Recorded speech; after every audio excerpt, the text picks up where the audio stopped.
Hello दोस्तों, नमस्कार। आप सभी का स्वागत है आपके अपने यूट्यूब चैनल एक्सेस एकेडमी पर। साथियों, आज की इस वीडियो में मैं आप सभी की आगामी यूपी टेट, सी टेट और सुपर टेट एग्जाम्स की बेहतर तैयारी के लिए प्रीवियस ईयर क्वेश्चन सीरीज के अंतर्गत यूपी टेट 2013 के पेपर 1 अर्थात प्राथमिक स्तर यानी लेवल 1 का जो पेपर होता है उसके ईवीएस यानी पर्यावरण अध्ययन के 30 महत्वपूर्ण प्रश्नों का कंप्लीट सोल्यूशन लेकर के आया हूं, जो आपके आगामी यूपी टेट, सी टेट और सुपर टेट एग्जाम की दृष्टि से काफ़ी हेल्पफुल रहने वाली है। तो आप सभी साथियों से निवेदन है कि वीडियो को लाइक करें, दोस्तों में शेयर करें और चैनल को सब्सक्राइब करके बेल आइकन जरूर दबाएं आगे की वीडियो का नोटिफिकेशन पाने के लिए तथा पूरी तैयारी को फ्री ऑफ कॉस्ट जारी रखने के लिए। तो आइए साथियों, शुरू करते हैं आज का वीडियो और देखते हैं आज के वीडियो का पहला क्वेश्चन। प्रश्न है, निम्नलिखित भारतीय राज्यों में से किस राज्य की कोई समुद्री सीमा नहीं है? Option A Gujarat, option B Goa, option C Rajasthan, option D Maharashtra. तो आप सभी साथी लोग जानते हैं कि गुजरात की सबसे लंबी समुद्री सीमा है, वहीं गोवा भी समुद्र के किनारे है और महाराष्ट्र की भी सीमा समुद्र से लगती है और केवल राजस्थान राज्य एक ऐसा राज्य है जिसकी समुद्र सीमा नहीं टच करता है। तो इस प्रश्न का राइट आंसर हो जाएगा ऑप्शन नंबर सी। अगला प्रश्न है, किसी नदी के प्रदूषण स्तर की माप की जाती है, किसके द्वारा की जाती है? ऑप्शन ए है एटीपी, ऑप्शन बी है एसटीपी, ऑप्शन सी है बीओडी और ऑप्शन डी है डब्ल्यूपीएल। तो साथियों, आप सभी लोग जानते हैं इस प्रश्न का राइट आंसर होगा ऑप्शन नंबर सी बीओडी। अगला प्रश्न है, वायरस संक्रमण होने से होने वाला रोग है। Option A typhoid, option B cholera, option C जुकाम और ऑप्शन डी मलेरिया। तो इस प्रश्न का राइट आंसर होगा ऑप्शन नंबर सी, वायरस संक्रमण से होने वाला रोग जुकाम है। अगला प्रश्न है, भारत में कृषि को प्रभावित करने वाला मौसम का सबसे महत्वपूर्ण तत्व है। ऑप्शन ए तापमान, ऑप्शन बी आर्द्रता और ऑप्शन सी पवन, ऑप्शन डी वृष्टि। तो इस प्रश्न का राइट आंसर है ऑप्शन नंबर डी, भारत में कृषि को प्रभावित करने वाला सबसे महत्वपूर्ण तत्व वृष्टि यानी वर्षा है। और आप सभी लोग जानते हैं भारत में मानसून को कृषि का जुआ ही कहा जाता है और भारत की अधिकतर कृषि जो है वो वर्षा पर ही निर्भर है। अगला प्रश्न है, वायुमंडल की सबसे ठंडी परत कौन सी है? ऑप्शन ए तापमंडल, ऑप्शन बी मध्यमंडल, ऑप्शन सी क्षोभ मंडल, ऑप्शन डी आयन मंडल। तो इस प्रश्न का राइट आंसर होगा ऑप्शन नंबर बी, वायुमंडल की सबसे ठंडी परतों के अंतर्गत मध्यमंडल को सम्मिलित किया जाता है। अगला प्रश्न है, निम्नलिखित में से कौन सी एक ग्रीन हाउस गैस है? Option A sulphur dioxide, option B oxygen, option C argon, option D methane. तो साथियों, इस प्रश्न का राइट आंसर है ऑप्शन नंबर डी, मीथेन जो है एक ग्रीन हाउस गैस है और इसमें कार्बन डाइऑक्साइड, कार्बन मोनोऑक्साइड, अन्य गैसों को भी इंक्लूड किया जाता है। अगला प्रश्न है, भारत में प्रोजेक्ट टाइगर की शुरुआत कब हुई थी? Option A 1973, option B 1982, option C 1992, option C 1996। तो इस प्रश्न का राइट आंसर है ऑप्शन नंबर एक, 1973 ईस्वी में भारत में टाइगर प्रोजेक्ट की शुरुआत की गई थी। इसका प्रमुख कारण जो उद्देश्य था वो टाइगर संरक्षण को लेकर के था।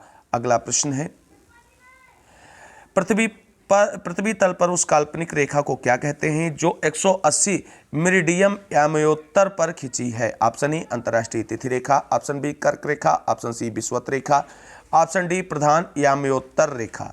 तो इस प्रश्न का जो राइट आंसर है ऑप्शन नंबर ए, अंतर्राष्ट्रीय तिथि रेखा के नाम से जानी जाती है, यानी पृथ्वी के तल पर 180 डिग्री पर खींची गई मेरिडियम यामयोत्तर रेखा को अंतर्राष्ट्रीय तिथि रेखा के नाम से भी जाना जाता है।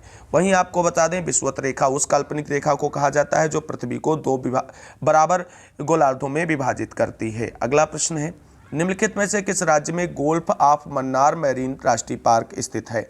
Option A Gujarat, option B Tamil Nadu, option C Andaman द्वीप और ऑप्शन डी पश्चिम बंगाल। तो इस प्रश्न का जो राइट आंसर है ऑप्शन नंबर बी होगा, तमिलनाडु में स्थित है। अगला प्रश्न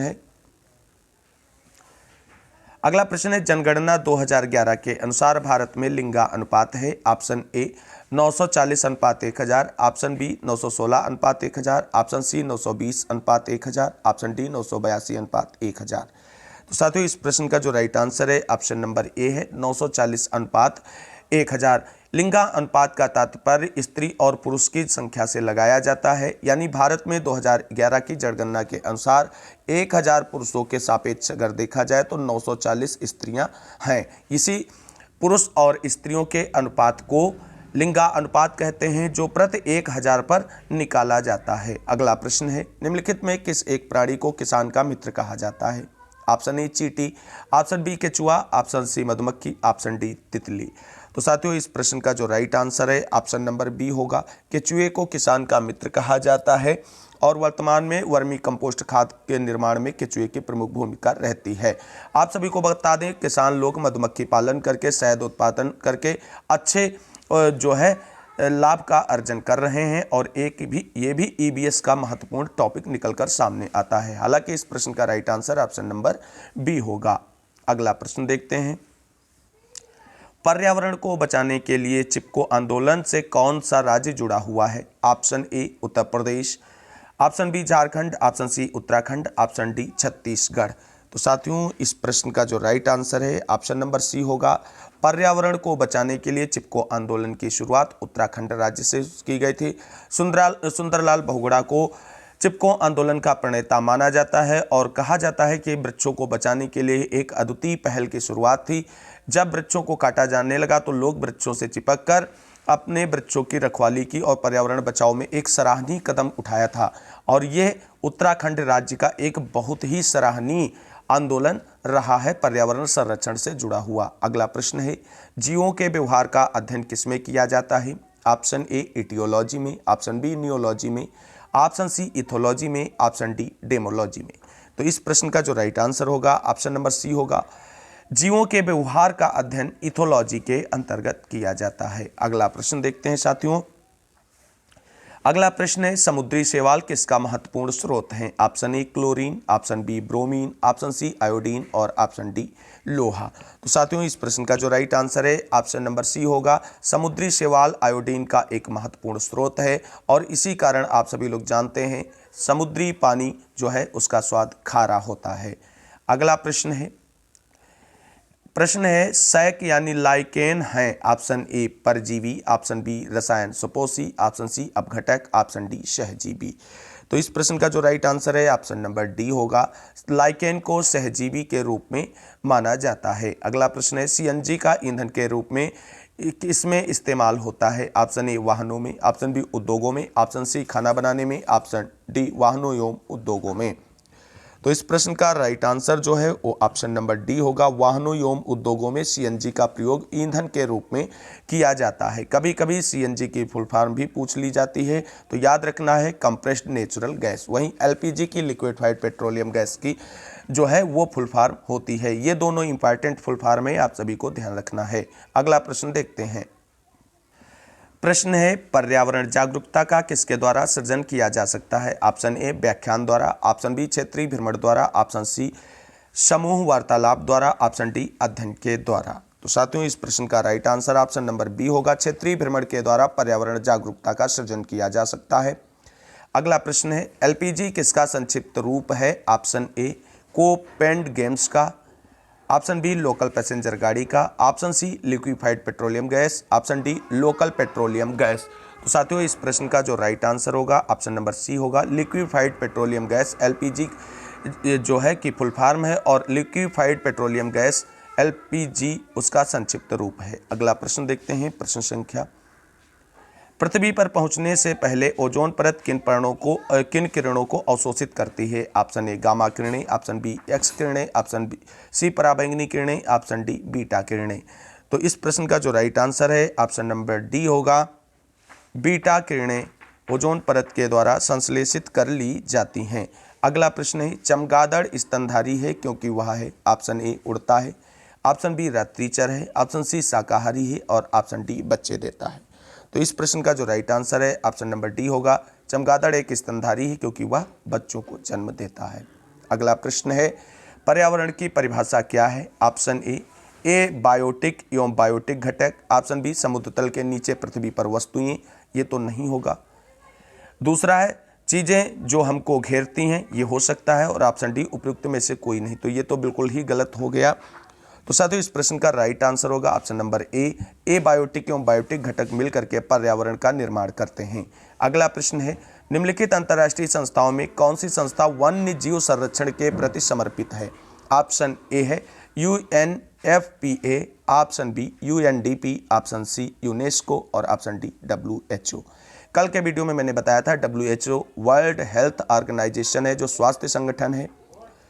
तो इस प्रश्न का जो राइट आंसर है ऑप्शन नंबर बी होगा। UNDP के द्वारा वन्य जीव संरक्षण का कार्य किया जाता है। अगला प्रश्न देखते हैं।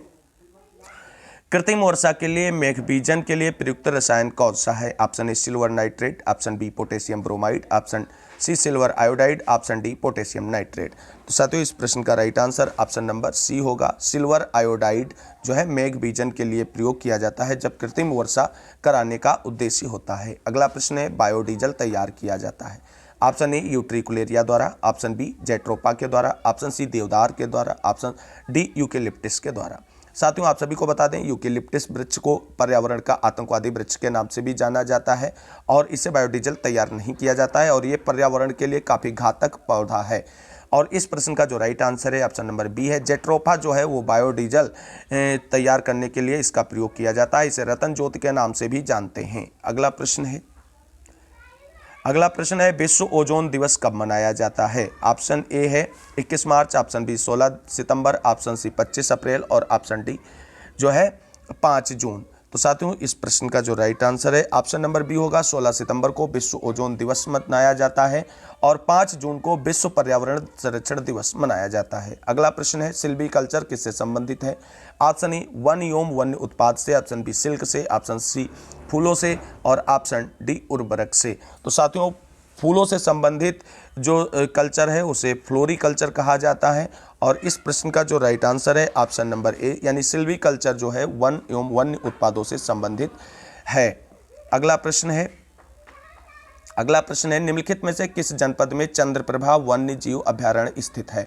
Option A Lakhimpur Kheri, option B Chandauli, option C Lucknow, option D Varanasi. तो साथियों इस प्रश्न का राइट आंसर जो होगा वो ऑप्शन नंबर बी होगा, चंदौली। चंद्रप्रभा चा से चंद्रप्रभा, चा से चंदौली। वहीं लखीमपुर खीरी में यूपी का एकमात्र राष्ट्रीय national park Dudhwa national park स्थित है। अगला प्रश्न है, निम्नलिखित में कौन द्वितीय श्रेणी का उपभोक्ता है? ऑप्शन ए हाथी, ऑप्शन बी सांप, ऑप्शन सी शेर और ऑप्शन डी बकरी। तो इस प्रश्न का जो राइट आंसर है ऑप्शन नंबर बी होगा। सांप जो है वो द्वितीय श्रेणी का उपभोक्ता है। अगला प्रश्न देखते हैं। अगला प्रश्न है, झूम खेती होती है कहाँ पर होती है? ऑप्शन ए केरल में, ऑप्शन बी बिहार में, ऑप्शन सी मेघालय में, ऑप्शन डी तमिलनाडु में। तो इस प्रश्न का जो राइट आंसर है ऑप्शन नंबर बी।